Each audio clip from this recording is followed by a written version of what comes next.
Gates foundation అదే మరి Tata TCS ఇద్దరు కలిసి సంజీవని ప్రాజెక్ట్ తీసుకొస్తున్నాం. డిజిటల్ హెల్త్ కేర్ని ప్రమోట్ చేస్తున్నాం. ఇంకొక పక్క యూనివర్సల్ హెల్త్ పాలసీ తీసుకొస్తున్నాం. ఒక మోడల్ కూడా తయారు చేశాం. అది కానీ మొత్తం చేయగలిగితే ప్రపంచంలోనే ఫస్ట్ టైం సంజీవని ప్రాజెక్ట్ ఒక గేమ్ చేంజర్గా తయారవుతుంది హెల్త్లో. కేంద్ర పథకాలన్నీ పునరుద్ధరణ చేస్తున్నాం. హార్టికల్చర్కి పూర్వోదయ కింద లేకుంటే స్పెషల్ ప్రాజెక్ట్ కింద తీసుకుంటున్నాం. ఈరోజు దేశంలో హైయెస్ట్ హార్టికల్చర్ ప్రొడక్షన్ మనం ఉత్పత్తి చేయగలుగుతున్నాం.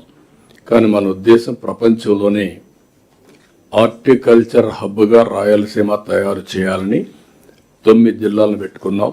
ఆ 9 జిల్లాల్లో వాటర్ ఇవ్వడమే కాకుండా నెక్స్ట్ లెవెల్ డెవలప్మెంట్ మనం తీసుకొని ముందుకు పోతున్నాం.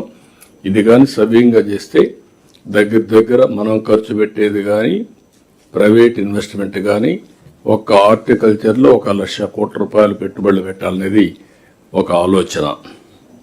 పోలవరం ఘాట్ని పెట్టాం. I'm very happy.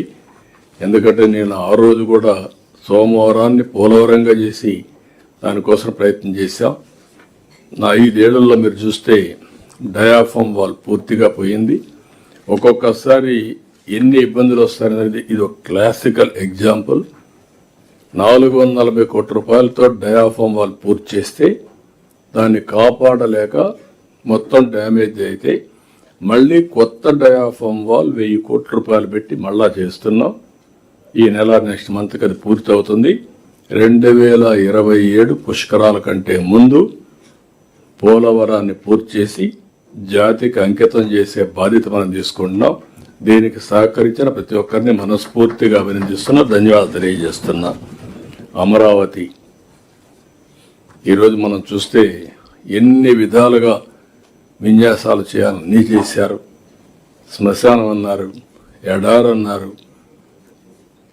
ఎవరైతే భూమిని ఒక ఆదర్శంగా ఇచ్చిన రైతుల్ని హింస పెట్టారో, ఎగతాళి చేశారు. ఈరోజు దానికి కూడా లైన్లో పెట్టాం. పనులు ముమ్మరంగా అవుతున్నాయి. ఇప్పటికే మీకు క్లారిటీ వచ్చింది. ఇంకా 3 సంవత్సరాల్లో అమరావతి ఒక షేప్కు తీసుకొస్తాం. Most liveable city. ఇటీవల కాలంలో ఇలాంటి సిటీ ఎక్కడా వచ్చే అవకాశం లేదు. మొన్న కూడా నీతి ఆయోగ్ మాట్లాడుతూ, గవర్నమెంట్ ఆఫ్ ఇండియా బడ్జెట్లో కూడా మాట్లాడుతూ అమరావతి లాంటి సిటీస్ అవసరం అని చెప్పి కూడా మాట్లాడే పరిస్థితికి వచ్చారు. కాబట్టి ఇది one of the best city కింద వస్తుంది. అదే మరిగా Visakhapatnam steel plant government of India ఒప్పుకొని 12,000 కోట్ల రూపాయలు ఇవ్వడం. అదే సమయంలో I'm very happy and proud. First time మొన్నే 54 కోట్ల రూపాయలు క్యాష్ ప్రాఫిట్ కూడా వచ్చింది. ఇది విశాఖపట్నం స్టీల్ ప్లాంట్లో. అంటే కంటిన్యూగా మనం పనిచేస్తే ఎలాంటి రిజల్ట్స్ వస్తాయో ఇదొక ఎగ్జాంపుల్. రేపు రాబోయే రోజుల్లో నష్టాల నుంచి లాభాలు, సస్టైనబిలిటీ కాదు ప్రాఫిటబిలిటీ వరకు తీసుకుపోయే పరిస్థితి వస్తుంది. ఇలాంటివన్నీ మనం ఒక్కసారి రివ్యూ చేసుకోవడానికి